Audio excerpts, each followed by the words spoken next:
Bihar polytechnic वाले बच्चों को आज मैं बताना चाहता हूं कि बिहार पॉलिटेक्निक में प्रश्न कहां से आते हैं। ठीक है, सीधे सीधे सवाल है आप लोगों का, क्योंकि जो लोग 3-4 राज्यों का पॉलिटेक्निक का पेपर की तैयारी करवाते हैं, जैसे हम लोग जो है बिहार को भी देखते हैं, झारखंड को भी देखते हैं, यूपी को भी देखते हैं, मध्य प्रदेश को भी देखते हैं। ठीक है, तो इन 4 स्टेट्स को देखते हैं, तो इसमें जो हम कंपेरिजन करते हैं ना, तो उसमें पता चलता है कि जो सबसे कठिन पेपर अगर कहीं का आ रहा है तो वो बिहार पॉलिटेक्निक का आ रहा है। ठीक है, तो क्या सिलेबस भी अलग है या फिर बिहार पॉलिटेक्निक में पेपर कहां से पूछे जा रहे हैं, क्या लेवल आ रहा है उनका, आज जानेंगे इस वीडियो में। ठीक है, तो सबसे पहले तो एक चीज समझ लीजिए कि जो ऑफिशियल सिलेबस है बिहार पॉलिटेक्निक का, ठीक है, उसमें बिल्कुल वही सिलेबस है जो कि आपके क्लास 10th के स्टैंडर्ड का एनसीईआरटी का पैटर्न है। ठीक है, लेकिन क्या सच में एनसीईआरटी लेवल से ही क्वेश्चन आते हैं? बिल्कुल नहीं। ठीक है, अगर आप पिछले 2024 का पेपर उठा के देख लो, 23 का पेपर उठा करके देख लो, तो अगर 100% की बात करोगे ना, जैसे कि अगर मैं बताऊं तो 30 क्वेश्चन आपके जो है केमिस्ट्री के पूछे जाते हैं। ठीक है,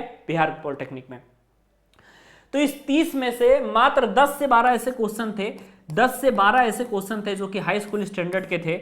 बाकी सारे जो क्वेश्चन थे आपके इंटरमीडिएट स्टैंडर्ड के थे, और वो भी इंटरमीडिएट में एक अच्छे स्टैंडर्ड के क्वेश्चंस थे जो कि आपके पूछे गए हैं। है तो एमसीक्यूज ही, लेकिन आपको बताऊं कि जो लोग 10th लेवल से डिप्लोमा का फॉर्म भरे हैं उनके लिए ये जो 10-12 क्वेश्चन के बाद के जितने क्वेश्चन 30 में से बचते हैं, वो सारे क्वेश्चन उनको कठिन लगने लगे और पेपर का डिफिकल्टी लेवल बहुत आगे बढ़ गया था। ठीक है, फिजिक्स में भी यही हुआ कि 30 क्वेश्चन भाई फिजिक्स के पूछे गए, तो जिसमें से आपके 10-15 क्वेश्चन ही आपके हाई स्कूल लेवल के है, बाकी सारे का लेवल बढ़ा दिया गया। लेवल बढ़ा करके इंटरमीडिएट के विद्युत और इंटरमीडिएट के जो इलेक्ट्रोमैग्नेटिक इंडक्शन है वहां से क्वेश्चंस, और सेमीकंडक्टर फिजिक्स जो है वहां से क्वेश्चन।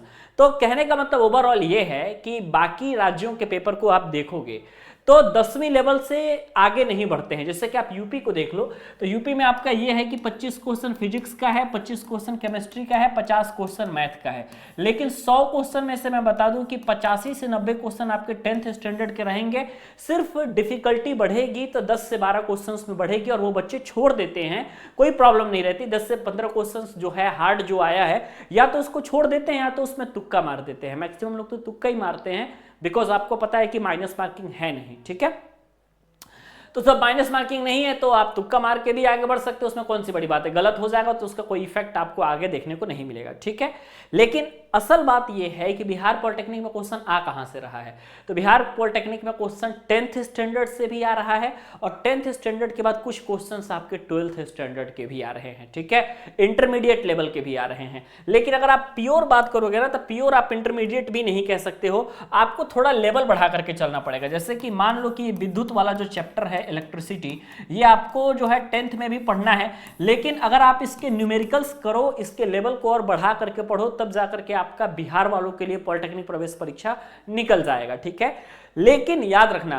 हमेशा एक्यूरेसी से ही जो है ये कॉलेज मिलता है और कॉलेज निकलता है। ठीक है, क्योंकि जो क्वेश्चन हार्ड रहेगा, जो क्वेश्चन बहुत हाई लेवल के रहेंगे, वो कोई भी बच्चा सही नहीं करेगा। ठीक है, लेकिन कॉलेज किसको मिलेगा? कॉलेज उसी को मिलेगा जो कि जो है अपने से बेहतरीन तरीके से जितने क्वेश्चन आसान है, जितने क्वेश्चन अटेम्प्ट करने लायक है, अगर आपने उसको सही कर दिया तो कोई दिक्कत नहीं है, कॉलेज आपको मिल जाएगा। जैसे कि अगर आपके पास 90 टोटल क्वेश्चन आते हैं, ठीक है, 90 क्वेश्चन में से अगर मान लीजिए कि आपने 50 क्वेश्चन अगर कर दिया, तो 50 से ऊपर 200 नंबर तो आपके लगभग हो गए।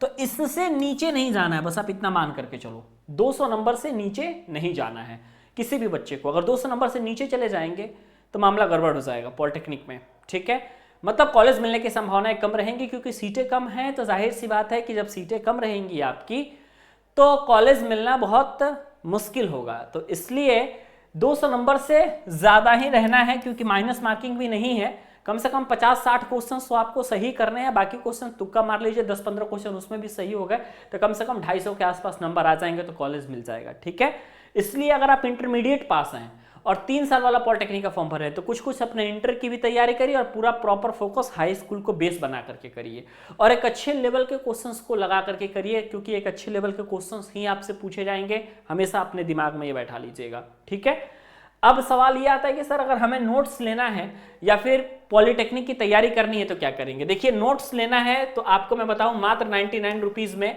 पॉलिटेक्निक का नोट्स आपको मिल जाएगा। ठीक है, और आप नोट्स से अपनी पूरी तैयारी कर सकते हैं। जिसके पास किताब नहीं है फिर 500 या 600 रुपए की किताब खरीदने का कोई मतलब नहीं है। 500 या 600 रुपए की आप किताब खरीदेंगे उससे लाख गुना बेहतर है कि आप जो है अपने नोट्स ले लीजिए 99 रुपीज़ के, और उस 99 रुपीज़ के नोट्स के माध्यम से आप अपनी पूरी तैयारी कीजिए। ठीक है, तो मुझे उम्मीद है ये चीज़ें आपको ज़रूर समझ में आई होंगी। ओके, तो ये चीज़ें समझनी है आपको और पांडे जी टेक्निकल एप्लीकेशन से जुड़ना है।